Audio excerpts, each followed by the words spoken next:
como fazer para o meu filho comer? Né? Muitas dessas situações acontecem, mas então como fazer para ele comer? O primeiro ponto que a gente tem que lembrar é que assim, ó, a gente não vai fazer o nosso filho comer de maneira nenhuma, tá? Como fazer meu filho comer? A gente não faz ele comer, tá? A gente ensina ele a comer. Muitas coisas assim ficam muito claras que são aprendidas, né? O bebê ele aprende a engatinhar, o bebê aprende a caminhar, o bebê aprende a falar. Só que muitas vezes a gente esquece que ele aprende a comer também, né? Então e a gente tem que ensinar ele a comer certinho desde o início. Talvez ele não vá comer tão certinho desde o início, mas aos poucos ele vai aprendendo. Vou dar um exemplo para vocês entenderem, tá? Quando a criança, ela tá aprendendo as primeiras palavras, ela tá ali, né, com 2 aninhos, tá começando a formar uma frase, né, tá começando a imitar tudo que a gente fala. Se tu ensinar para ela que sapato é papato, por exemplo, né? Toda vez que falar, vamos colocar o papato, filho, vamos sair para passear, então vamos colocar o papato. Ele vai aprender que a palavra certa é papato. Concorda?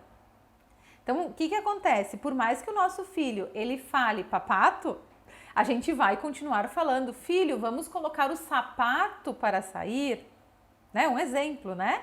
A gente continua falando a palavra certa, em algum momento ele vai dar o start e ele vai falar sapato. Então a nossa responsabilidade como pais é ensinar o correto, não ficar, porque a gente acha que ele não vai entender, ficar falando a palavra incorreta, por exemplo. É a mesma coisa com a alimentação. O Pedro, meu filho, ele vai fazer 5 anos agora. E ele teve toda uma fase, até pouco tempo atrás, ele não conseguia falar o R pequeno, sabe? Amarelo, ele falava, amarelo. E aí a gente sempre falava amarelo. Por mais que a gente sabia que ele não conseguia falar o R, a gente sempre repetia a palavra correta. E assim, ó, de um dia para o outro, de repente, ele chegou em casa e falou amarelo. Nossa, eu quase morri, né? Eu gravei, bem coisa de mãe, né? Então, quer dizer, em algum momento ele vai fazer certo. É a mesma coisa na alimentação. Talvez se tu tá no início da introdução dos alimentos, ele tá estranhando, ele tá recusando, ele tá fechando a boca, ele pode fazer náusea, né? Mas a tua responsabilidade como mãe é continuar expondo ele àquele momento, continuar expondo ele àquela refeição, não forçar a comer, mas expor ele àquela refeição. Por quê? Porque em algum momento vai dar o start, ele vai começar a comer. É a mesma coisa.